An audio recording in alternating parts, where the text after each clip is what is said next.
What's up guys, this is your friend and we are back with a new fanfic. Which is what if when Minato summoned the Shinigami to seal the Kyuubi into Naruto Part 1. And guys, if you enjoy this fanfic then please press the like button and subscribe to my channel Anime Hub 1.2 for more fanfic like this. And now let's start the fanfic. Night of the Kyuubi attack. Naruto, cried Kushina and Minato together, as they saw the Kyuubi try and strike their son with its claw and prevent itself from being sealed into Naruto. Seeing that their son was in danger and without even thinking what they should do, both parents shielded their son with their bodies, where they were both impaled by the Kyuubi claw.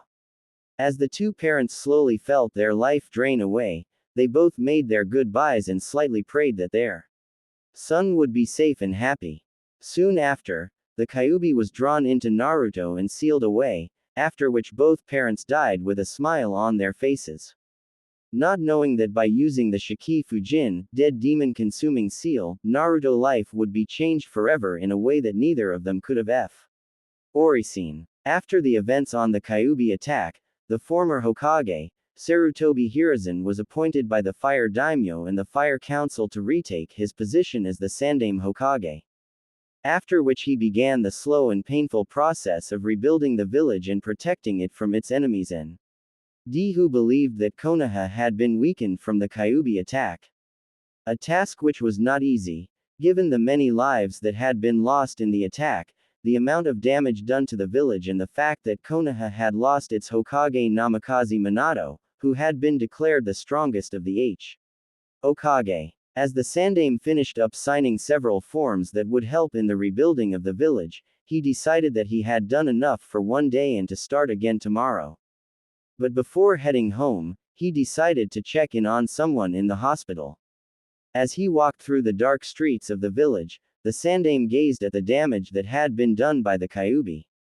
As he looked, he knew that things would be hard for everyone, given the price that the village had paid to be saved, as many people had lost someone dear to them, whether they be a friend, a mother, a father, a brother, a sister, a wife, a husband or a lover. The Sandaime himself was one of those to be counted, as he too had lost someone dear to him, his wife of 20 years Bawako, who had been Kushina's midwife at the time. When the attack initially began, Sarutobi had assumed that the Kyuubi had freed itself when Kushina was giving birth. But when they investigated the secret base that Kushina had been giving birth in, they found that it was intact and found the bodies of the Anbu guards that were protecting Kushina and the body of Bawako, who all showed that they had been killed by an unknown assailant. For the past few days Sarutobi and his advisors had been pondering who could have attacked the hidden base and who could have freed the Kyuubi, and with both Kushina and Minato now dead, no one could tell them what had happened or who was responsible for the disaster, but despite no knowing who was responsible, it did not stop people from theorizing who had caused the attack. The strongest of these theories was one that the Sandaime's former rival and friend Shimura Danzo had come up with. Danzo's theory was that the Uchiha clan, or at the very least a member of the clan, was responsible for the attack, as it was a known fact that their Sharingan Dujutsu allowed them to subdue and control Biju. Sarutobi of course argued against the suggestion, as he did not want to believe that the Uchiha clan was responsible. He also stated that there was no proof, along with the fact that no one other than the former clan leader Uchiha Madara had been strong enough to subdue and control Kyuubi. Sadly though, despite his arguments, the seeds of doubt and suspicion had already been planted in people, which would only grow further. Thanks to the long-held distrust that many high-ranking members in Konoha had of the clan. But despite his worries, Sarutobi decided to leave such matters for another time, as right now he had arrived at the hospital and the room he'd been walking to. The room itself was guarded by a team of Anbu, who had been assigned by the Sandaime to guard the occupant of the small room. After the Anbu saluted to their Hokage and let him pass, the Sandaime entered the room and went to a small crib that held a sleeping baby boy with spiky blonde hair and whisker-shaped birthmarks. As the old cage stared down at the sleeping baby named Naruto, a sad look appeared on his face as he pit. "Young Naruto, knowing the kind of life he would be subjected to when he got older. It was especially hard for the Sandaime, since Naruto had already lost so much to begin with, as he would grow up without his parents and never know how much he meant to them. It was even harder for the Sandaime given how he would have to hide who his parents were from the general population, which included Naruto himself. For if his father's enemies learned who he was, they come after him in revenge. All the old Kage could do was to create a law that stated that no one was to tell anyone outside the village or anyone of the younger generation what Naruto was. He had created this law in the hopes of not only protecting Naruto from outside forces, but as in the hope that Naruto might make friends and form bonds with children his own age. But even with this, the Sandaime feared that this wouldn't work either. Soon enough though, the Sandaime decided to head home and get some rest for the coming day, where he left the room and bid goodnight to the Anbu guards. Unaware that this would be the last time he would ever see Naruto again, or that the Anbu standing guard would not see the morning sun of the next day.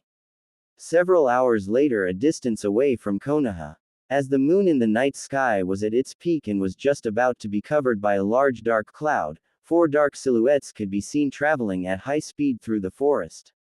As they were traveling, the sound of a baby crying could be heard. The 4 figures had ignored the baby's cries for most of the journey, but after a while they finally had enough.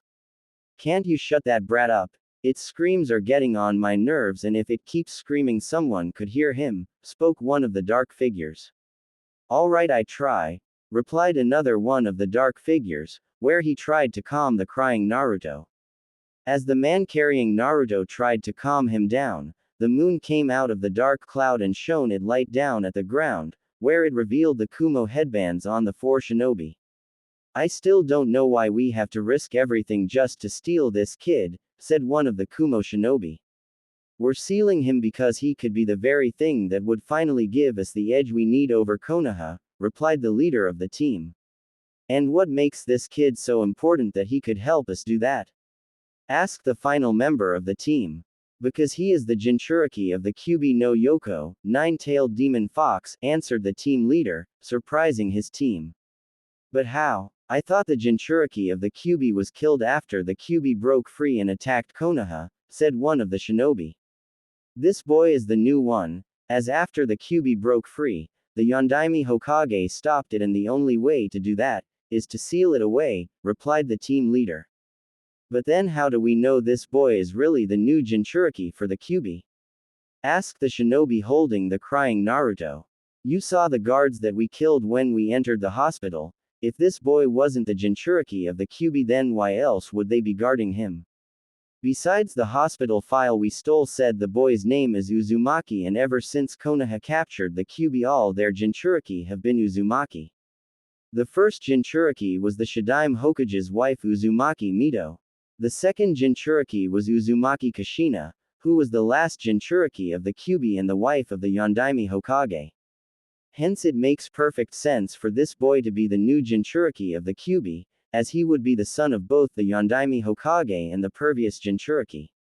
Quote. After hearing this, the other 3 Kumo shinobi nodded their heads in understanding, as it did make sense, since from the beginning, when the shinobi villages were formed and started creating Jinchuriki. The shinobi villages have always had the Jinchuriki of their village be of close relation with the ruling Kage of their village. Once the team leader had finished explaining what they were doing, he turned to the shinobi that was carrying Naruto, who was now crying louder than ever. "Roki, can't you shut that brat up?" rounded the squad leader angrily, as Naruto's crying was serious, getting on his nerves. "I'm trying, but he just won't stop crying," replied the shinobi named Roki. "Well, just do something, as we don't know how much longer it will be before Konoha finds out that the brat is missing, and by that time I want us to be as far away as possible. For the moment that they learn that he's gone, they'll send every shinobi they have after us, to get him back," stated the team leader. As Roki continued to try and quieten Naruto down, what they didn't know was that, as Naruto was crying, he was releasing a large amount of Raryoku, spiritual power. This power had been unlocked When the Yondaime used the Shiki Fujin to summon the Shinigami and use it power to seal th. Kyuubi in half its power inside Naruto. Although none of the Kumo shinobi could feel the immense Raryoku that Naruto was releasing. Several other things that were out there that night could sense Naruto's Raryoku and were drawn to it. As they drew closer they let out a haunting cry, which none of the Kumo nins could hear, although baby Naruto could, which was what was frightening him so much and caused him to cry. "Let's just get out of here, he will eventually cry himself to sleep," spoke one of the Kumo shinobi. "We're the off." RS just nodded. "Fine, let's just gagggrrraaahhhhh," replied the team leader before he felt something large grab onto him from behind and pull him into the dark. When the three other Kumo nins saw their leader being pulled away by something, they all cried out their captain's name. But all they heard in reply was their captain's screams, where it suddenly stopped with a sickened crunch and a shower of blood that showered them. What the hell is going on here?" cried the Kumo nins that was holding Naruto. I don't know," replied one of the others, as he began to shake in fear, as he held his kunai in his hand. "I say let's get out of here before whatever that thing comes back in WWAAAAGGGHH," cried one of the Kumo nin, before he was pulled away screaming by another of the invisible things. "Tagata. AAAHHH," cried the Kumo nin's partner before he too was grabbed and pulled away by a giant invisible arm. "Lee," cried the Kumo nin that was holding the still crying Naruto in his arms. But all the man heard was his teammates' cries of anguish, before a loud crunch was heard and a shower of blood appeared. At seeing all his teammates being killed by some kind of invisible thing or things, the frightened Roki tried to run away. But before he could, he was sent flying backwards after something big landed right in front of him. As he hit the ground, Roki dropped baby Naruto, who was still crying loudly. Roki of course quickly picked himself up, tried run away, leaving Naruto behind, but before he could get very far, he was picked up from his feet and lifted up into the air and then eaten by the large invisible beast. Once all the Kumo nins had been killed, the three other beasts came out of the dark, and unlike the four Kumo nins, baby Naruto could see the four creatures. The creatures were all humanoid in shape and were all the size of a large tree and all had a large hole in each of their chests. But the thing that differentiated them from one another was that the white masks that they all wore were of different size and shape from each other. These creatures were called hollows, although normally these creatures wouldn't come to the shinobi world, since they feared the creatures called Biju that lived in this world, as well as the fighting force of this world, which were called shinobi and samurai, and had abilities that rivaled their mortal enemies the Shinigami and the Quincy. But even despite their fears, there were still some that would come to this world to devour human souls. As the creatures loomed over the crying baby, they began to argue over who was to eat the crying baby. As the spiritual power that Naruto was giving off was stronger than any of them had felt from a human in many years. "He's not much to look at and he's very noisy with his constant screams," spoke one hollow whose mask was the shape of an ape and had arms like one. "They're barely even enough of him to even munch," said another hollow whose mask took the shape of a bird with a long beak and had wings on his arms that allowed him to fly and had finger-like claws.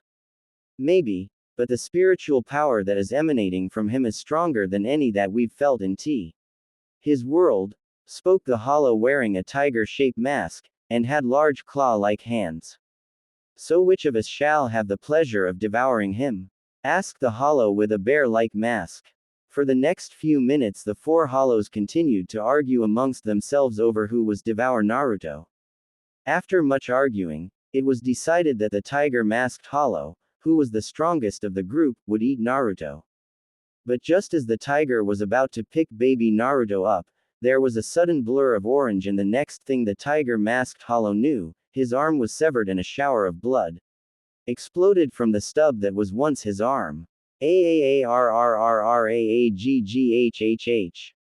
"My arm!" cried the hollow in pain. After roaring in pain, the tiger-masked hollow looked around for whomever or whatever had severed his arm.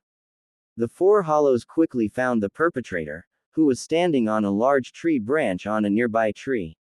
The mysterious person was clearly a woman by the shape of her body. Her attire consisted of an orange overshirt with two white straps on each shoulder, a large beige sash around her waist, black stretch pants and long beige wrist warmers, secured by bands, and long beige leg warmers with brown light shoes. The mysterious woman also wore a beige neck warmer, which she pulled up to cover her face, which hide her identity. Well, here I was taking a casual night run and I find a group of hollows attack a helpless baby, spoke the mysterious woman. Who the hell are you? Roared the hollow with the ape-like mask. Me? Well, I'm just your everyday good Samaritan, who can't stand to see cute innocent little babies being attacked by the likes of you, replied the woman. Well, whoever you are, you're going to die, roared the ape-masked hollow, as he charged at the woman with his fist raised. Seeing this, the woman remained perfectly calm and waited for the large hollow to come at her. Just as the hollow was about to hit her, the woman disappeared and the hollow instead hit the tree that she had been standing on a moment ago and completely destroyed it. But before the hollow realized what had happened, the mysterious woman reappeared again right in front of him, where she then smashed her fist right in the hollow's face, completely destroying its mask and killing the hollow. Before the other two hollows could even react to what happened to their fellow hollow, the mysterious woman disappeared and reappeared again in front of the hollow with the bear-shaped mask. Before said hollow could even react, let alone defend himself, the woman delivered a powerful roundhouse kick to the hollow's face, destroying its mask and killing the hollow. Seeing that two of their brethren had been destroyed, the two remaining hollows became enraged, where the hollow with the bird-shaped hollow masked, shot out at claw fingertips, which flew towards the woman at staggering speed. But when the claws hit the woman, they pass right through her, revealing that she was an after-image, where as soon as the hollow saw this, the mysterious woman reappeared right above the hollow and delivered a powerful leg drop down on the creature head, which shattered its mask, killing it instant. TLY. Seeing that last of his brethren being killed by the unknown woman, and knowing that he stood no chance of winning due to the woman severing his arm, the tiger-masked hollow decided to at least deny the woman her victory, by killing Naruto. If you care so much about this brat, then try and save him from this, roared the hollow leader, where he raised his one remaining hand and went to crush the crying Naruto with it. But just when he was about to crush Naruto, he suddenly felt his hand being stopped by something, where when he looked down, he saw that the mysterious woman had once again reappeared and blocked the hollow's fist, protecting Naruto from being crushed. But what shocked the hollow the most was that the woman had stopped his clawed fist with one hand. Impossible. How can you be so strong? Cried the enraged hollow, as he struggled to crush the mysterious woman and the crying baby, but found he could not, as the woman would not budge. Before the hollow could do anything else, a small blue glow appeared between the woman and the hollow's hands, aft, which the hollow's arm blew up into piece. AAAGGGGHHHH. Who the hell are you? Roared the furious hollow in pain as he was now armless. At this the woman just smirked behind her neck warmer and replied, like I said, I'm just your friendly good Samaritan. After which she then jumped into the air and delivered a powerful upward kick, right to the hollow's chin, causing its mask to shatter, killing it instantly like the others.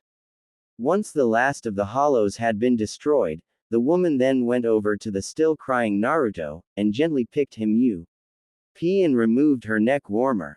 When she removed the neck warmer around her face, the woman revealed herself to be an attractive dark-skinned woman with purple hair, which was tied up in a ponytail. There, little guy, it's alright, you're safe now, said the woman kindly, as she smiled down at crying boy, where when his blue eyes met with her golden eyes, the young boy calmed down and even smiled up at the woman, as if knowing that he was safe with this woman.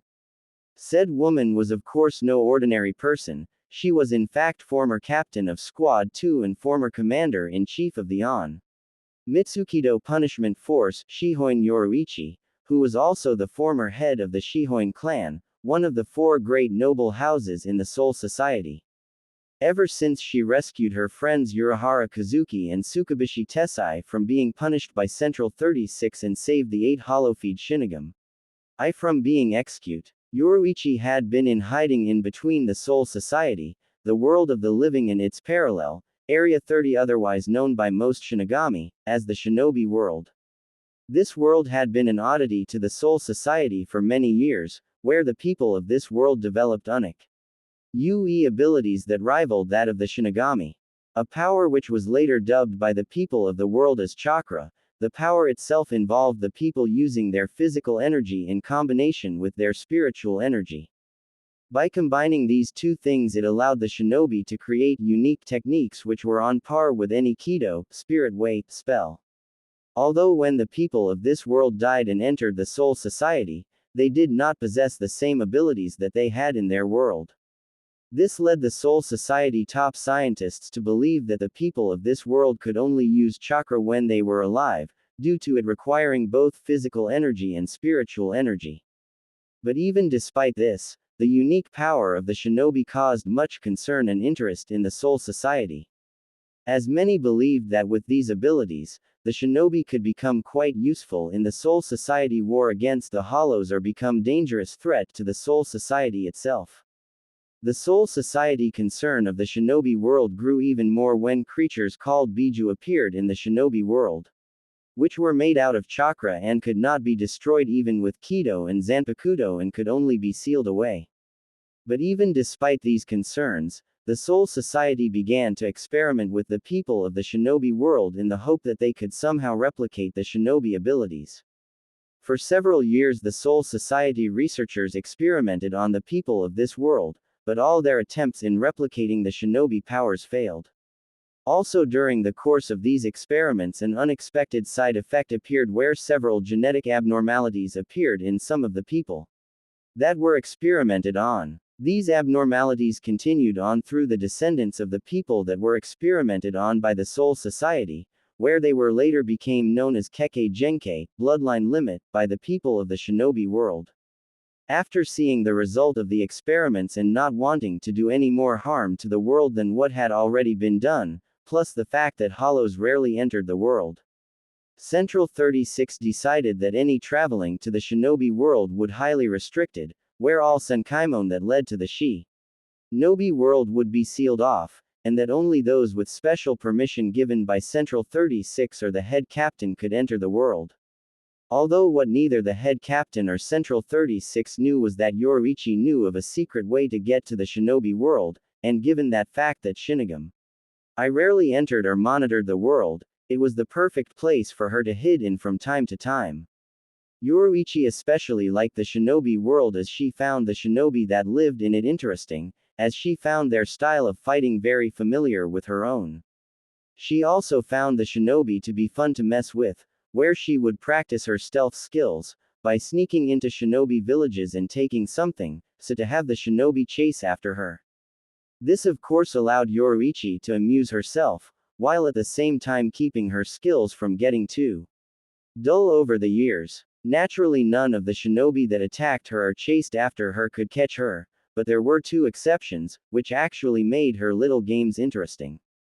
The first was a man named A, who used a technique involving lightning and would cover his body with it and use it to enhance his strength and speed.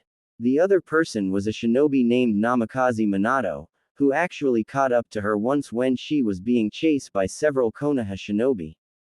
He had caught up to her by using a technique he called the Hiraishin no Jutsu, Flying Thunder God technique, which allowed him to teleport instantly from one place to another that had one of his special kunai or his special seals on it.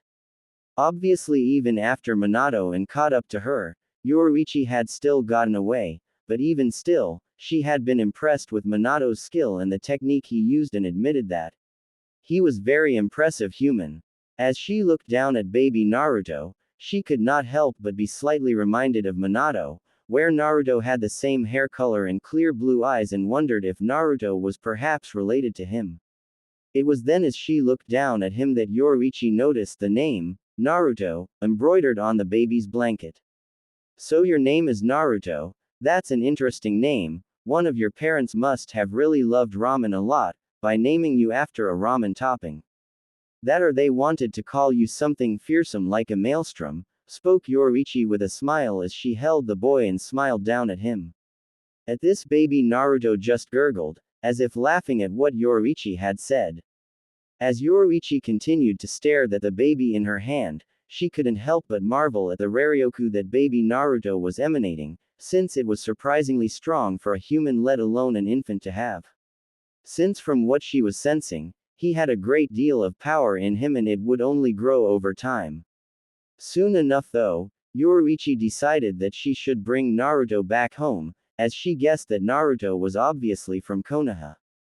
Since Konoha was not too far away from here, plus the shinobi that had Naruto had the symbol Kumo on him, which was a rival of Konoha. Not to mention given how much Naruto reminded her of Minato, whom she had heard became the new leader of Konoha. She guessed that Minato was his father or at the very least some kind of close relative. Him and Kumo had kidnapped Naruto, in an attempt to use him as some kind of political hostage. After a few minutes of using Shunpo, flash steps, Yoruichi arrived at Konoha, where she snuck into the village without anyone noticing and decided to head to the Hokage's mansion and leave Naruto there, knowing he'd be safe there till morning, where Minato would find him. But before she could leave Naruto in the office, she suddenly heard several people coming towards the office. Not wanting to be caught, Yoruichi quickly jumped back through the open window that she had entered through with Naruto and hid behind the wall next to the window. As soon as Yoruichi had jumped out of the office, the lights of the office lit up and a middle-aged man, wearing official-looking robes, entered the office. Closely following the man were three other people who looked to be about the man's age entered the room. Along with them were three more men, who were wearing white-colored hooded trench coats and porcelain animal masks. As Yoruichi listened in on the people, she could tell that they were extremely angry and worried about something. How could this have happened? Spoke the middle-aged man wearing official-looking robes as sat behind the desk of the Hokage's office. Obviously, the boy was stolen by a group of highly skilled infiltrators, as they were able to enter the village, kill the men we had guarding the boy and left the village with him without alerting our patrols, spoke a man with half his face covered in bandages. Do we have any clue as to who exactly took the boy? Asked a middle-aged woman, who was the only woman in the group. None, I'm afraid, as whoever took young Uzumaki, covered their tracks well and left no clues, as to who they were, replied one of the masked men, whose mask was in the shape of a boar. This is unacceptable, Captain, spoke the other middle-aged man, who wore glasses. Apologize Homura-sama, but given the Kyuubi's recent attack, it has been difficult in keeping the village secure. As many of our shinobi have been injured from the attack and as you know we had to take down the Kanshi Shisudamu sensing system, due to the power requirements. Hence there are many holes in our defenses, which an enemy can sneak through undetected, replied another of the masked men, who wore a road-shaped mask. The matter as to how they got in is of little matter right now, since we need to focus our full attention on getting Naruto back as quickly as possible, spoke the middle-aged robed man, where at this everyone else in the room nodded in agreement. Upon which the robed man turned to the man wearing the cat-shaped mask. Captain, I want you and the other captains to gather your best people and have them ready to move out in 1 hour.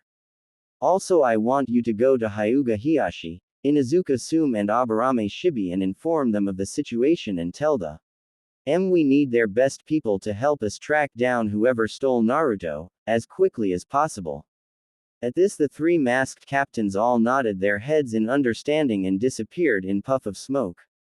Once the three captains disappeared, the middle-aged woman suddenly spoke, this is a disaster, it is not enough that our village was attacked by the Kyuubi and we lost not only many of our shinobi and Yondaime Hokage, but we've now lost the Jinchuriki for the Kyuubi.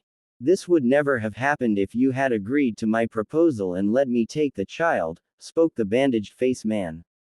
If I had done that, Danzo, you would have trained Naruto to become a mindless killing machine and he would have become no better than a weapon. That is what Jinchuriki are. They are living weapons used by us as deterrents against our enemies, as well as to show off our might.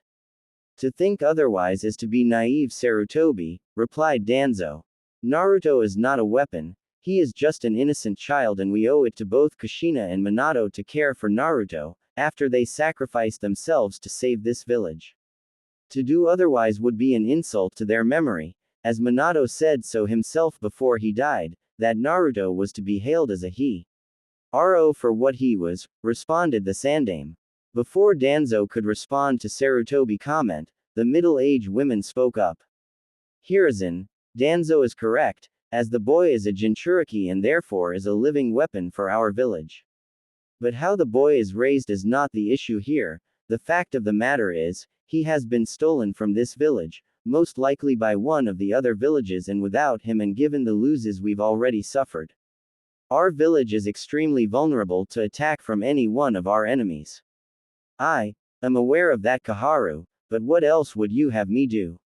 All that we can do right now is send out search parties, and hopefully find Naruto before it's too late, spoke the Sandaime, after which he and his advisors continued to discuss what they should do. As the four elder shinobi continued to talk about what they should do next, Yoruichi decided to take her leave, as she had heard enough. From her time in the shinobi world, Yoruichi had seen the rise of the shinobi nations and the creation of Jinchuriki, and how they were treated. Naturally, she did not like what she saw and did not believe that Naruto deserved to be treated as such, hence she decided to take Naruto somewhere else, where he could have a better life. After traveling for several hours using Shunpo, Yoruichi came across a small village that was far from Konoha. Naruto had slept through the majority of the trip, hence Yoruichi had no trouble with him. When she arrived at the village, Yoruichi was certain that Naruto would be safe here, where she then left Naruto at the doorstep of a small house, but as soon as she left, Naruto woke up and began to cry. Seeing this, Yoruichi went over and picked him up so to calm him, and as soon as she did, Naruto stopped crying and smiled at Yoruichi and reached out towards her with his small arms, as if indicating that he wanted to stay with her. Yoruichi at first tried to ignore Naruto's silent pleas, but when she looked down at him and he gave her the infamous puppy dog look, which could bring down even the mightiest of Shinigami, she broke. Whether it was because of the puppy dog look that Naruto was giving her, or because of some form of maternal instincts that Naruto seemed to bring out in her. But whatever the reason, it was then and there that Yoruichi decided that she would give Naruto the life he deserved. After which, she then disappeared into the night, carrying her newly adopted son. 8 years later, Karakura town. Ka-chan, what are we doing here? Asked an 8-year-old Naruto, as he held his adopted mother's hand, as they walked down the crowded streets of Karakura town. Well, we're here, Naru-chan, to visit your uncle Kazuki. Do you remember me mentioning him? Replied Yoruichi, as she smiled on at her adopted son, who was wearing an orange shirt, with a small black spiral along with black pants and gray runners. Yoruichi herself was currently in a gigai, which she had gotten off Urahara right after she took in Naruto. Currently, the dark-skinned woman wore a pair of short white shorts, which just stopped below her thighs, along with a matching white zip-up jacket, which showed her midriff and had its zip lowered, showing her orange bra underneath. 1. The outfit of course gained the attention of many male passer-by who couldn't help but stare at the exotic woman. Several men of course got slapped on the back of their heads by their angry girlfriends or wives who were with them, after catching them staring.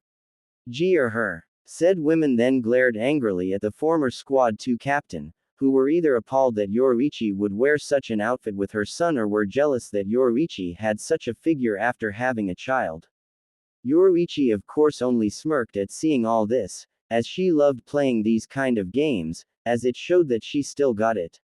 Naruto on the other hand remained oblivious to the whole thing, where he just continued to walk on with his mother. As the two continued on their journey to Urahara store, Yoruichi glanced down at her adopted son and smiled at him. The past 8 years had been a bit different from what Yoruichi was used to, as she couldn't travel as freely as she usually could, and had to take a lot more care when traveling. When she took in Naruto, she was of course at a complete lose at what to do, such as feeding, clothing, waking up at all hours of the night, and worst of all, nappy changing. But eventually, after much trial and error, everything worked out in the end. During the 8 years, Yoruichi had been traveling with Naruto between the world of the living and the shinobi world. This was to make sure that those from the shinobi world, who would be looking for Naruto, and the Soul Society, who be looking for Yoruichi, would have trouble finding them. This of course made things difficult for Naruto in making friends, since it was often just Yoruichi and him and they were always on the move. But even still he didn't mind, since as far as he was concerned his mother was the only thing he need. She even taught him how to read and write along with maths other things. Money was of course not a problem, since after adopting Naruto, Yoruichi made a quick visit to the Soul Society and borrowed a sizable amount for them to live comfortable lives with no trouble. When Naruto got older, Yoruichi started training Naruto in hand-to-hand fighting as well as to train up his body. Naruto loved training since his mother always made it fun, like by turning endurance training into a game of tag and stealth training into hide-and-seek. Yoruichi also taught Naruto some things in the shinobi arts, since not only were the shinobi abilities powerful in their own right, but she believed that it was important for him to know where he came from. Teaching him of course had been slightly difficult since she could do it herself. But even still, she knew enough about chakra from her time in the shinobi to know how it worked and how it was used. When she started to teach Naruto about chakra, Naruto had trouble using it, for not only did Naruto possess an extremely high amount of Raryoku, spiritual power, but an equally high amount of chakra, hence he had trouble using it. Eventually though, Naruto's control and use of his chakra got better, where he learned how to use it henge transformation, Kawarimi no Jutsu, body replacement Tekken IQ, to walk up a tree using his chakra. But what Yoruichi had not figured out was why Naruto had such large reserves of Raryoku, emanated such strong Ryutsu, spiritual pressure, which he emanated from time to time, although couldn't use it. This was why Yoruichi was heading for Urahara's shop, since she was certain that if anyone could figure what was wrong with Naruto, and why he even had such high levels of Raryoku, it would be Kazuki. Eventually they arrived at Urahara's shop, but when Naruto saw the store he was far from impressed. Is this it, Ka-chan? Asked Naruto. Yes, it is, Naru-chan, replied the dark-skinned woman, where she then opened the door and entered the shop with Naruto. As soon as they entered the store, they were greeted by two men who came out from the back of the store. The first was a tall, muscular, lightly tan-skinned man with cornrowed-shaped hair and a large handlebar mustache, which was connected to his long sideburns. His attire consists of a white muscle shirt with regular pants and a blue apron, and wore a pair of rectangular-shaped glasses. The second was a tall light-skinned man with gray eyes, messy light blonde hair that had strands framing the sides of the face and hanging between his eyes and chin stub. He wore bucket-shaped hat with green and white stripes. He also wore a dark green shirt and pants, topped with a black coat with a white diamond pattern along its bottom half, along with traditional Japanese wooden sandals. As soon as the two men saw Yoruichi and Naruto, the tall blonde-haired man cried, "Yoruichi!" before running over to greet his oldest and dearest friend in a tight hug. "Greetings, Yoruichi-sama, it is good to see you again," greeted the other man, as he slowly walked over to Yoruichi and the others. "It's good to see you to Kazuki, Tessai," replied Yoruichi with a smile, after Urahara let him go. "I'm assuming that this is your son Naruto," spoke Tessai as he turned to the small blonde boy, who was sticking close to his adoptive mother, as he was slightly intimidated by the large man. "Yes, say hello to your uncle Tessai, Naruto," replied Yoruichi. "Hello," said Naruto nervously, where the large name Tessai gave a brief smile and panted Naruto gently on the head. "Hello young man, it's very nice to meet you." Quote, "Well, aren't you the handsome young man? Here, would you like a lollipop?" said Urahara as he held out a large lollipop. It's quite nice, as it's raspberry flavor. Seeing the lollipop, Naruto slowly reached out to it and took it and put it in his mouth. Naruto, what do you say to your uncle Kazuki? Said Yoruichi, as she looked down at her adopted son. Thanks, Mr. Sandal Hat. Yoruichi just smirked at Naruto's nickname for Kazuki, while Tessai chuckled slightly. Even Urahara himself smiled at the name as he didn't mind being called that, where he then told Naruto he was welcome. Once the introductions were all done, Tessai led Naruto to one of the side rooms, where there was a television and turned it on and allowed Naruto to watch some animes. Once Naruto was occupied, Tessai made some tea and brought it to the main back room, where Kazuki and Yoruichi were sitting and waiting for him. As Tessai poured the tea into their cups, Kazuki decided to start things off. So Yoruichi, do you care to tell what is going on? When you first wrote to me asking for the Gigai, your letter was rather vague to say the least, not to mention surprising when you said you had adopted a baby boy. Yay, I beat it was, laughed Yoruichi, as she only wished she could have seen Kazuki's face when he read the letter. So tell me, why is it that you need to see us, Yoruichi? Asked Yoruichi. I'm here because I need your help, Kazuki, and it involves Naruto, Yoruichi answered. Is there something wrong with the young man? Asked Tessai. Well, not exactly, but Naruto isn't a normal boy, as he is from Area 36, or as you both known it as, the Shinobi world, explained Yoruichi, which surprised the two men. The Shinobi world, well now that is certainly interesting, commented Kazuki, as he scratched his chin and had a thoughtful look on his face. But how did you enter the Shinobi world? I was under the impression that all Senkaimon, world penetration gate, that led to the Shinobi world were sealed off, stated Tessai. Oh, I know a few back doors, in and out of places, answered Yoruichi with a knowing smile. Well, this is interesting, but there's something you're not telling us, Yoruichi, such as why did you even take Naruto in? No offense, but you're not the type of person to simply take in a child for just any reason, and what do you expect me to do? Stated Urahara. At hearing this, Yoruichi just smirked before replying, Tell me, Kazuki, what can you tell me about the creatures called Biju? Quote, well, back when I was first setting up Technological Development Department, I came across some of the records on the Shinobi world. From what I understand, they are creatures made out of the same energy that can only be found in the Shinobi world. This energy, if I am not mistaken, is called chakra, and according to the records, these Biju's power is on par with Ameno's, although their intelligence is no greater than that of a wild beast, not unlike Jillian, answered Kazuki before continuing. There are about 9 of them now, although originally there was only one, which the people of the Shinobi world called the Jubi. But it was eventually sealed in a human, who was the byproduct of one of the Soul Society experiments on some of the people of the Shinobi world and gained what they call a bloodline. There he used his power to seal creature within him. When the Soul Society learned of this, they tried to capture the man in hope of learning more about his power and to study the Jubi. But remarkably, the man proved too powerful, where he defeated the 5 captains, the dozen or so lieutenants that were sent to capture him.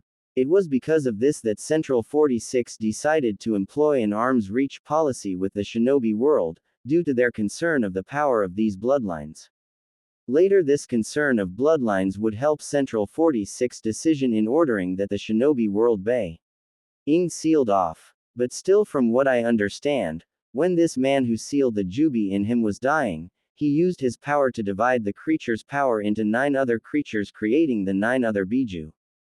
To prevent the Jubi from being released or allowing anyone else such as the Soul Society from capturing it and using it for their own mean. After hearing Kazuki recount on what he knew about the Biju, Yoruichi could only smile, as there were very few things that Kazuki did not know about. Well, since you already know that much about them, I guess it saves us some time, since to put it simply, Naruto is like that man who are called Jinchuriki in the Shinobi world, said Yoruichi, where she then went on to explain what she knew about Jinchuriki and how they came to be. After hearing all this, Kazuki mulled over with what he had learned, where he had to admit, it was a rather interesting way of harnessing the power of the Biju. Since by placing it in a child, they can train the child in using the Biju powerful effectively and to its full potential, while at the same time making sure the child is loyal to the leader, by have the child be related to them. He also now understood why Yoruichi felt the desire to take Naruto in, given how Jinchuriki were regarded by most people in their own villages. What Biju does Naruto-kun have? Asked Bucket Hat-wearing man.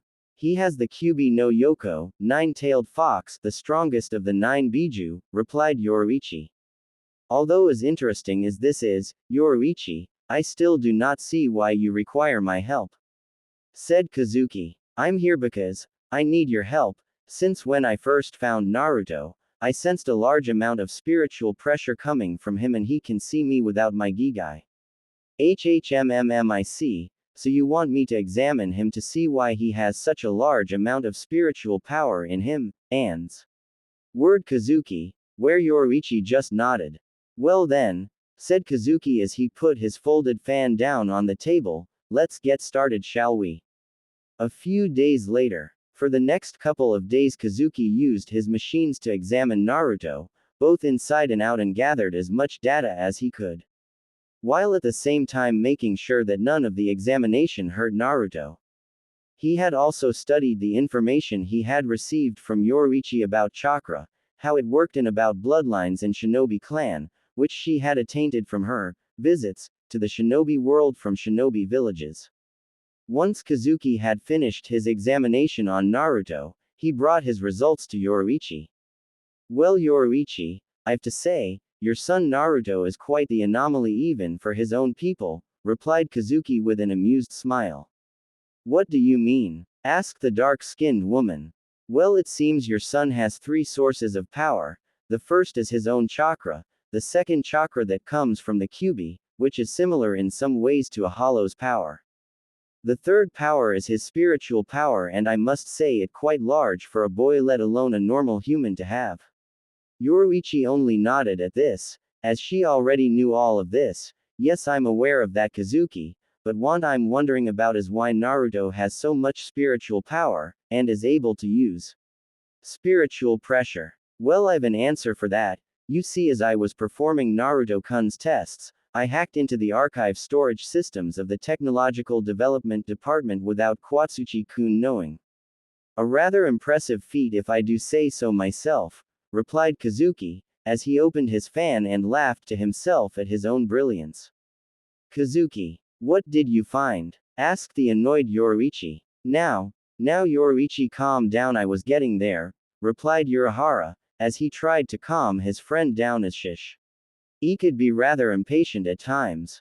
As I was saying, after I hacked into the archives, I started to look over the records kept by the head of the scientific team, who performed the experiments on people from the shinobi world. Now, as you know, the original purpose of the scientific team was to study the phenomenon that was chakra in the hopes of replicating the shinobi's abilities. But after seeing their attempts fail, the head of the scientific team, Nagao Sanosuke, attempted to go another direction. By combining a chakra with a Shinigami, in the hopes of creating a Shinigami-shinobi hybrid, explained Kazuki. When Yoruichi heard this, she was naturally surprised at someone from the Soul Society trying something like that. But even still, she wondered how this affected Naruto, since this all happened long before he was born. But before she could ask, Kazuki continued with his explanation. Now, naturally, when the Central 46 learned of this, they immediately halted the experiments and ordered that information on the experiments and on the shinobi world to be sealed away, and that all the senkaimon leading to the shinobi world be cut off. But not everyone followed with this order, explained Kazuki. What do you mean? Asked Yoruichi. Well, it seems that the head of the scientist team did not agree with Central 46's decision and made a copy of all his team data. After which he then fled the Soul Society to the shinobi world to continue his research. Quote, did they ever find him? Oh, they did, but according to the reports about him, when the Soul Society found him, he wasn't exactly himself anymore.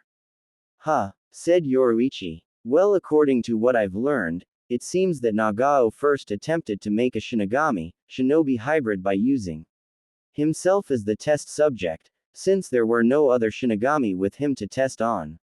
His experiments although had an unfortunate side effect, where he inadvertently mutated himself, said Urahara. Once the Soul Society found him and saw what he had become, they decided to banish him into a pocket dimension that lies between the Soul Society and the shinobi world, to remain there for all time. So you're saying that Naruto's spiritual power is a result of Nagao's experiments, spoke Yoruichi. I believe so, replied Kazuki. But how is that possible? All of that happened long before Naruto or his parents were even born, stated the former Shihoin heiress.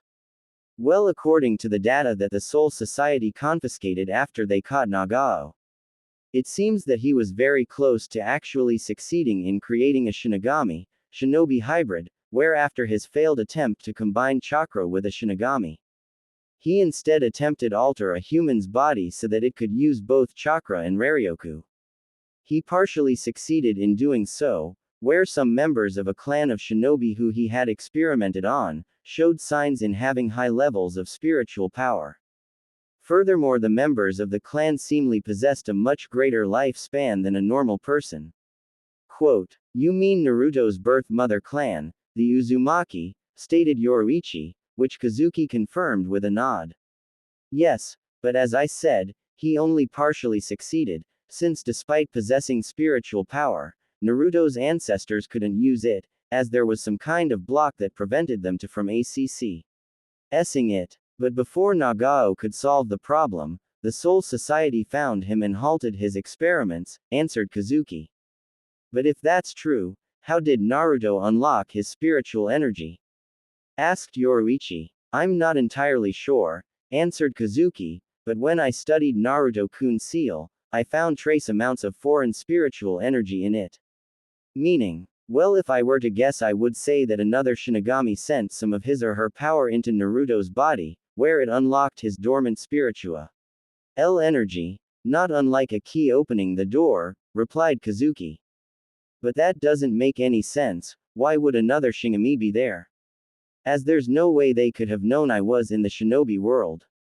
Not to mention, why would they even send some of their spiritual energy into Naruto's body? Said Yoruichi. I'm afraid I cannot answer that, answered Kazuki honestly. After remaining silent for several minutes, Yoruichi decided to ask Urahara for one other favor. Kazuki, if you don't mind, there is one other thing I want to ask you to do, which is also the other reason why I came here. And what is that? Asked the curious Kazuki. I want you to help Naruto to gain the powers of a Shinigami, Yoruichi stated. Upon hearing this, both Kazuki and Tessai's eyes widened slightly in surprise. Yoruichi-sama, are you sure you want to do this? As you know, there are only two processes for a normal human being in become a Shinigami, said Tessai. I am, as it's only a matter of time before Aizen eventually learns about Naruto, as Naruto is the first ever Shinigami shinobi hybrid and has one of the Biju within him. If Naruto is to have any chance of defending himself against Aizen or Hollows who would be after his high spiritual power, then he'll need the power of a Shinigami to do it. Besides, Naruto has stated several times to me that he wishes to become a Shinigami to fight Hollows. Trust me when I say this, once he's set his mind to something, he won't give up on it. Hummed Kazuki, you might be right, Yoruichi, as Naruto-kun could indeed be a powerful ally or enemy to Aizen if he learns to control his powers correctly. But how exactly do you want to Naruto to gain the powers of a Shinigami? Was there are only two methods for a living person to do so, stated Urahara. I want you to use the method you came up with, Kazuki, replied Yoruichi. Are you sure about that, Yoruichi, as you know how dangerous that could be? I am aware of the risks, but I know Naruto can make it. He's stronger than you might think. I don't doubt that, but wouldn't the other method be easier? Kazuki replied. No, this way is better, as if I give Naruto some of my own power, it will limit him. By using your method, he will gain his own powers and be able to use his own vast reserves, answered Yoruichi. Very well then, if you're sure of this, we'll begin tomorrow, replied Kazuki. The several days later, after deciding to help Naruto gain the powers of a Shinigami, Yoruichi and Kazuki began Naruto's training, where they separated Naruto's soul from his body and began his endurance training so he could use his spirit form. For the next 2 days Yoruichi attacked Naruto, forcing to run and dodge all her attacks and run all around the underground training room. Fortunately thought the training wasn't too hard for Naruto, since he was used to this kind of training with his mother, when training in hand-to-hand combat. Once Naruto had passed the first phase of the training, they began the next phase where they cut Naruto's chain of fate and bind Naruto's arms. After which they placed him and Tessai together in a large pit so to allow the encroachment to begin uninterrupted. This was of course the part that Yoruichi was most worried about, since if things didn't go right then her son would turn into a hollow. As the hours passed by Yoruichi continued to watch over Naruto from the edge of the pit, waiting to see what happens.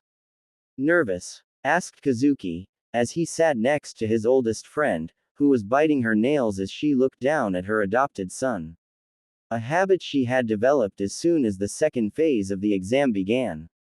Wouldn't you be? Yoruichi replied. Probably, but remember this was your idea, answered Kazuki, as he brought his folded fan up to his mouth.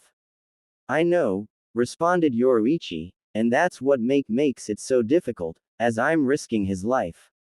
Quote, seeing the worried look of Yoruichi's face, Kazuki placed his hand on Yoruichi's right shoulder. Don't worry, like you said, Naruto-kun is strong, he make it, assured Kazuki with a reassuring smile, where Yoruichi just smiled in response. So how long has it been? Asked the dark-skinned woman.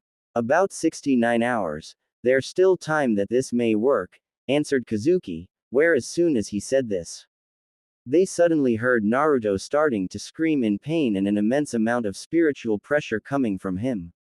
Naruto! Cried Yoruichi with worry, as she saw his chain fall apart and a hole appear in his chest, along with a hollow mask forming around the blonde boy's face.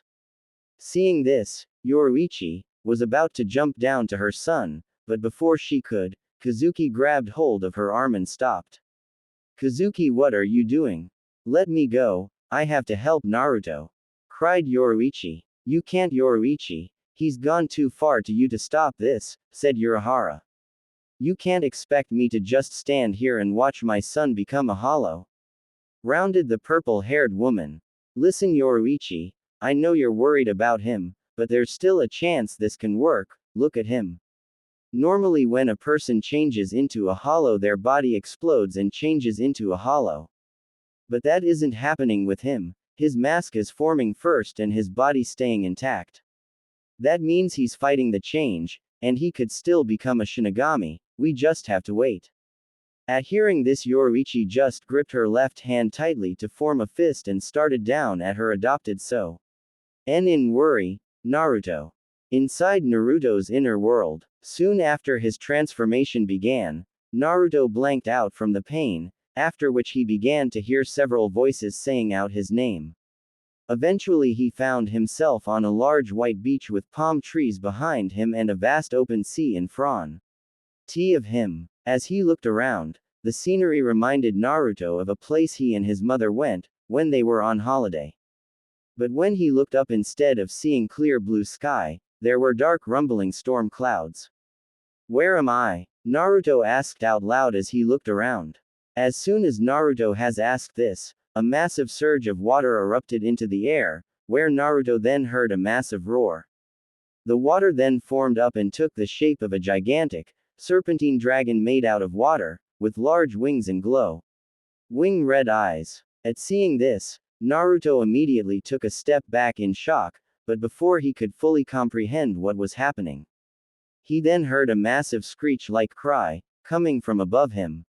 When he looked up, Naruto saw a gigantic beautiful white bird flying above him, where it slowly flew down and landed on the beach to Naruto's left side, a few meters away from him. Once the giant white bird landed on the beach, Naruto suddenly heard a loud crackle of thunder. After which there was a sudden flash of light, and large bolt of lightning struck the ground to Naruto's right a few feet away from him. As soon as the flash of light was gone, Naruto saw a tall man with short black hair, with an eye patch over his right eye standing in the very spot where the lightning bolt struck. The man wore dark samurai-like armor with a short sleeve, high-collar blue coat over the armor and carried a long katana on his left hip side. Who? What the hell are you guys? Where am I? Asked Naruto, who didn't know what to make of this situation. Is that all you can say, brat? Tisk. I don't believe this. He doesn't even know who we are. Spoke the samurai-like man as he folded. As if he were annoyed that Naruto didn't know who they were. That's enough, Reo, Thunder King. The boy is young and is only just coming into his power. He could not hear our voice until now, spoke the giant white bird in a clearly feminine voice, although when she said the samurai-like man's name Naruto heard nothing. Kochi, Spring Wind, is correct, Reo, it is not his fault. Besides, we do not have time to argue amongst ourselves right now, said the water dragon in a deep echoing voice, where like before, when the water dragon said their names Naruto heard nothing. Tisk. Fine, whatever. I'm just saying, that's it, rather pathetic, that he doesn't even know who we are. Who the hell are you guys? What are you? Asked Naruto. My name is Watatsumi, water god, replied the water dragon before turning to the white bird. This is Kochi and the one in front of you is Reo. As to what we are, to put it simply, we're a part of you. We're one and yet we are separate from one another. Huh, what did you say? I didn't hear your names and what do you mean? Asked Naruto, not hearing their names or really understanding what Watatsumi was talking about. See, like I told you, he can't even hear our names, it's pathetic. Scoffed Reo. Hey, who the hell are you calling pathetic, Hitotsu Tem, bastard Cyclops? Cried Naruto as he glared at Reo. After hearing what Naruto called him, Reo walked over to Naruto, and glared directly at the young blonde. What did you just call me, you little brat? Asked Reo with a dangerous tone and glare, that would have many others with her. But Naruto wasn't like most people, as he wouldn't back down when insulted, no matter who they were. You heard me, Tem, and if you want a fight, then I'm more than ready, I'll kick your all over this place. Declared Naruto as he glared back at Reo. For a moment or two, Naruto and Reo just glared at one another, but soon after Reo stopped glaring and smirked at Naruto. Huh, you might not be much to look at, brat, but you got guts, not to mention quite a mouth on you. You might not be so bad after all, said Reo, as he roughed Naruto's hair a bit, which annoyed Naruto a little. So what are you guys?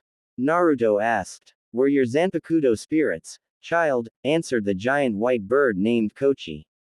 Huh, Zanpakuto spirits, but wait, I thought Shinigami could only have one Zanpakuto spirit, stated Naruto, as he remembered what his mother told him about Shinigami. That is incorrect, as Shinigami can have more than one Zanpakuto spirit, but even then, you're a different. For you see, each of us have our own unique powers, separate from one another, explained Watatsumi. Wait, so you mean to say that I have 3 Zanpakuto? Naruto said in surprise. Yes and no, for although we have separate abilities, we all reside in a single vessel, answered Kochi. This is awesome, declared Naruto with excitement at the idea of him having 3 Zanpakuto. So are you guys going to turn into Zanpakuto or something? Tisk. We aren't some mindless tools that will do whatever you want us to do, brat. We have our own will and won't be forced to anything that we don't want to do. If you want us to help, you're going to have to treat us with some respect, said Reo, who was miffed that Naruto thought that he could boss them around. Oh, sorry, said Naruto. It is all right, child, but there is something you need to know. If you truly wish to use our powers, you must first awaken your own Shinigami powers and do so before this world collapses, Kochi explained. What do you mean? Asked a worried Naruto. Look up at the sky, brat, said Reo, as he pointed up, where Naruto saw the large storm clouds covering the sky. That is no ordinary storm, it is being caused by the collapsing our world, soon enough both this world and all of us will cease to exist in. You'll become a hollow. The only way to prevent this is, and that is for you to awaken your Shinigami powers. But how do we do that? Asked Naruto. You must find your Shinigami powers, which takes the shape of your Zanpakuto, said Watatsumi. But where do I find that? Naruto asked, but instead of answering Watatsumi, re-merged with the water, Ryo disappeared in a flash of light and Kochi flew away. Where are you guys going? I need your help to find my powers, cried Naruto. After Watatsumi and the others left him, Naruto decided to start looking for his powers, but before he could even try, a gigantic wave suddenly rose out of the sea in front of him. Naruto of course tried to run away, but was quickly enveloped by the massive wave of water. Soon after, Naruto found himself floating underwater and surrounded by thousands of white boxes. Realizing that he was underwater, Naruto immediately started to hold his breath, and started to try and swim upward. But as he tried, he quickly realized that he was going anywhere. What are you doing, Naruto? Have you already forgotten that this is your mind, where it does not matter whether you're underwater or not, spoke Watatsumi voice out of nowhere. After hearing this, Naruto realized that Watatsumi was right, where he stopped holding his breath and began to breathe normally. After which he started to swim around, opening as many boxes as he could in an attempt to find his Shinigami powers. But every time he opened one of the boxes he found nothing inside. This is impossible. I can't find my Shinigami powers in all these boxes, there are too many of them, stated Naruto. You must, Naruto, or else we are all doomed, spoke Watatsumi in a forceful tone. But how? I'm just one person and there are thousands if not millions of boxes to look through, say Naruto. Naruto, you can do this, but you must first calm yourself and focus, said Kochi voice out of nowhere, much like Watatsumi. Listening to Kochi's voice, Naruto started to take deep breaths and began to calm down. Now listen to me, Naruto, you must expand your senses, you cannot rely on sight, hearing or even touch. You must use your own natural spiritual energy to search for your Shinigami power by sensing its spirit RGY. By doing that, you'll be able to find the box that contains your Shinigami power. Following Kochi's instructions, Naruto closed his eyes and began to concentrate and focus on expanding his senses outward to find the box with his Shinigami powers. Within minutes, Naruto located the box, as the spirit energy that emanated from it felt different from the others. Acting quickly, Naruto honed in on the box and swam towards it as quickly as he could. Once he had grabbed hold, Naruto opened it, where he then found an odd-looking sword handle in the box. Good work, Naruto, you found us, said Kochi, but as soon as she said this, a massive black hole appeared from underneath Naruto and began to suck everything in. What the hell are you waiting, kid? Pull us out before you turn into a hollow, yelled Ryo voice. Not needing to be told twice, Naruto grabbed hold of the sword handle and pulled it out of the box. In the outside world, in the real world, Yoruichi and the others watched as Naruto slowly turned into a hollow. As he did, Tessai began to struggle to hold Naruto with his Kido spell. Urahara-san, Yoruichi-sama, I do not know how much longer I can hold him, shouted Tessai. Naruto, don't give in, fight it, cried Yoruichi. It was then, just as the hollow mask had completely covered Naruto's face, a massive explosion of spiritual energy erupted from Naruto, breaking Tessai's Kido spell and forcing Yoruichi and Kazuki to jump back a bit. As they jumped back, they saw something fly out of the pit and land right in front of them. When they looked up, they saw Naruto, wearing the uniform of a Shinigami, along with a hollow mask shaped like a smiling fox, covering his face too. In his hand was an odd-looking sword handle, which had no blade on it. Before either Kazuki or Yoruichi could say or do anything, the mask around Naruto's face started to crack and fall apart, revealing his face. But as soon as the mask broke, Naruto collapsed onto the ground. Naruto, cried Yoruichi, as she raced over to her adopted son and knelt down to him and lifted his head onto her knees. Is he all right? asked Tessai, who had just climbed out of the pit and walked over to them. Yes, should be fine. He just exhausted from the transformation, answered Urahara with a smile. It's truly remarkable that a boy his age was able to withstand and survive the transformation, commented Tessai. I must admit there was a moment or two near the end, where I thought he would turn into a hollow. Yes, well, as Yoruichi said, young Naruto-kun is stronger than he looks, replied Kazuki with a smile. As he watched his female friend smile down at the boy and gently brush some hair strands away from his forehead, in a motherly-like fashion. Several hours later, when Naruto woke up, he found himself lying in a small room staring at white ceiling with a blanket covering him.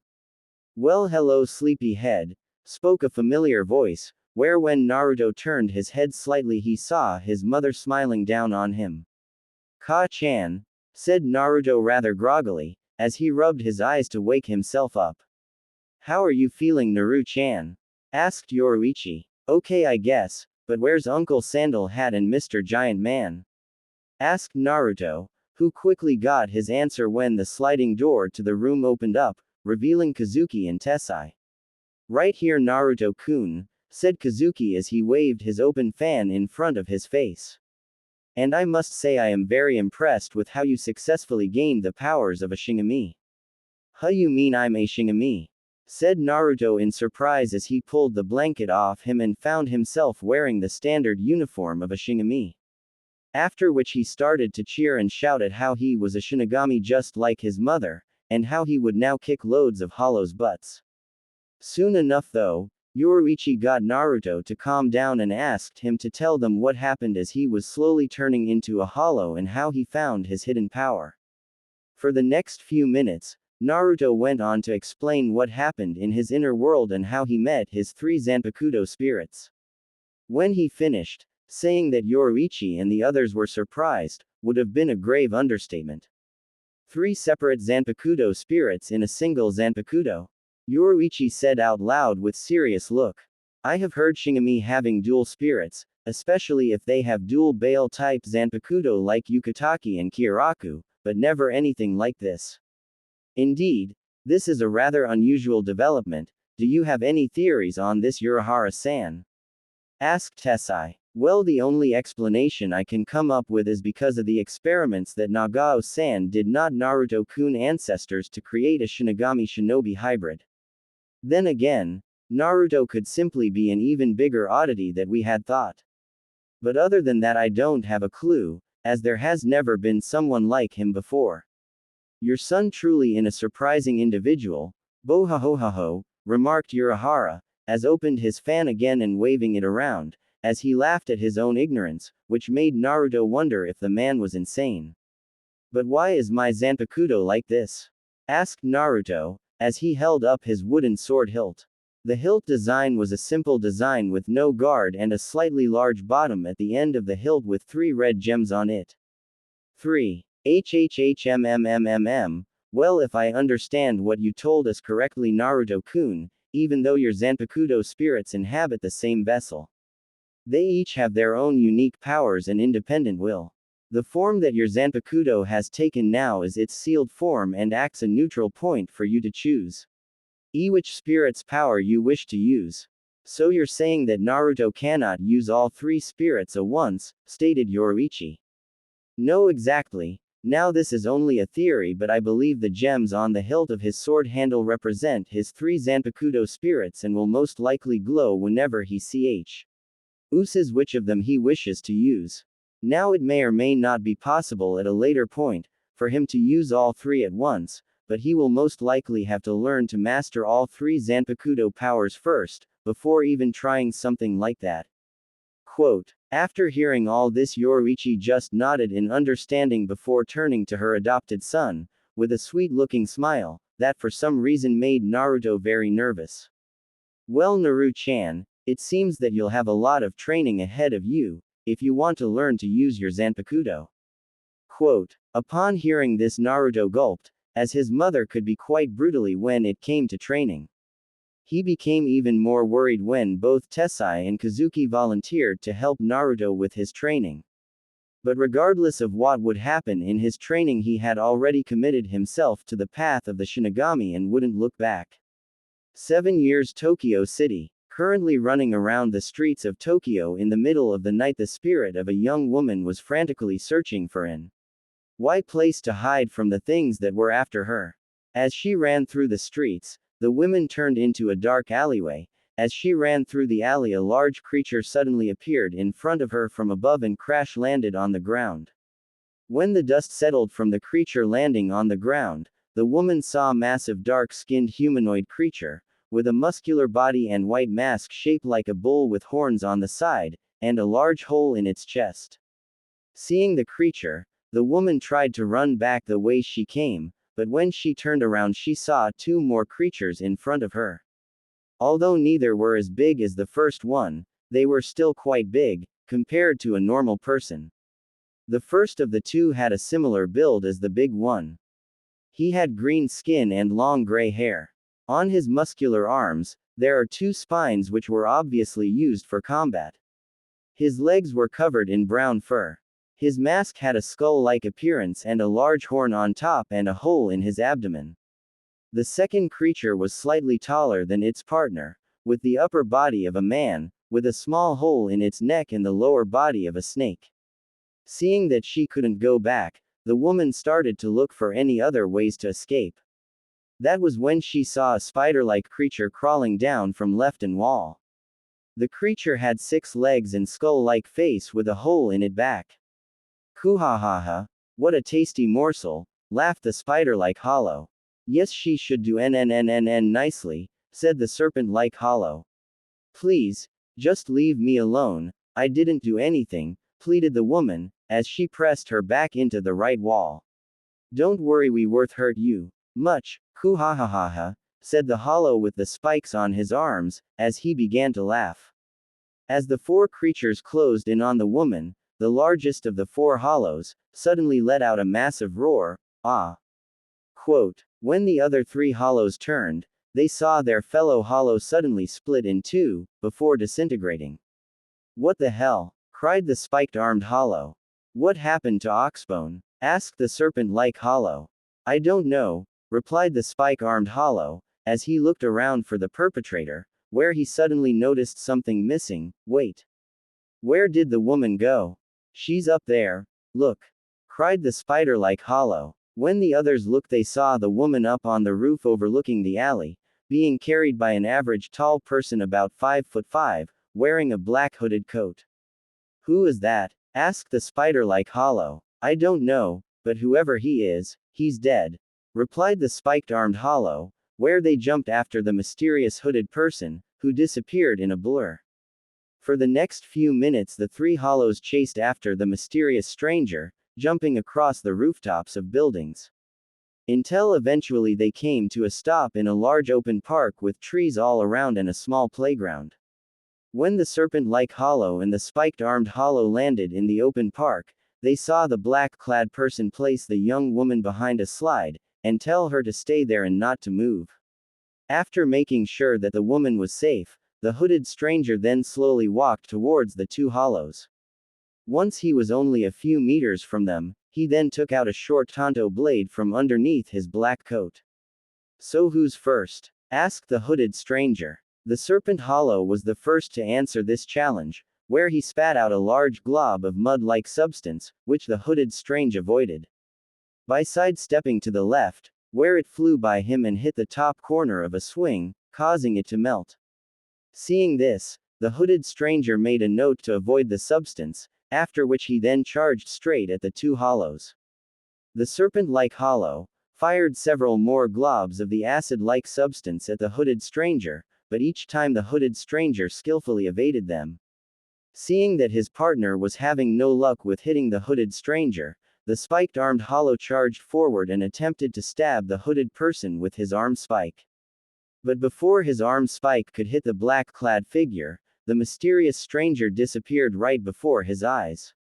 He then reappeared right on the hollow's outstretched arm and used it as a springboard to jump over the hollow to his partner behind him, whom the stranger then cut in half, much like their other comrade earlier on. Snakeface no. cried the spike arm hollow after seeing another of his comrades. You pay for that, you bastard, cried the enraged hollow as he tried to stab the hooded strange with his spikes. But like before, the hooded stranger avoided the attack, where he sidestepped the stab and with a quick ick of his hand, cutting the hollow's arm right off. Ggggrrraahhhh, my arm, roared the hollow in pain, as he held his now right stump of an arm. Before he could say or do anything more, the hooded stranger then delivered a powerful kick to the face that cracked the hollow's mask slightly and sent him flying several meters away. But as soon as the hooded stranger landed back on the ground, the woman he was protecting suddenly shouted out, "Look out!"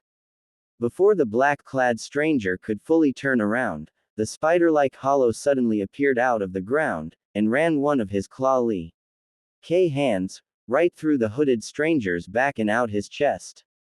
Hey, I got yo huh, laughed the spider-like hollow before a look of surprise and confusion appeared of its face, as the black-clad fighter faded away.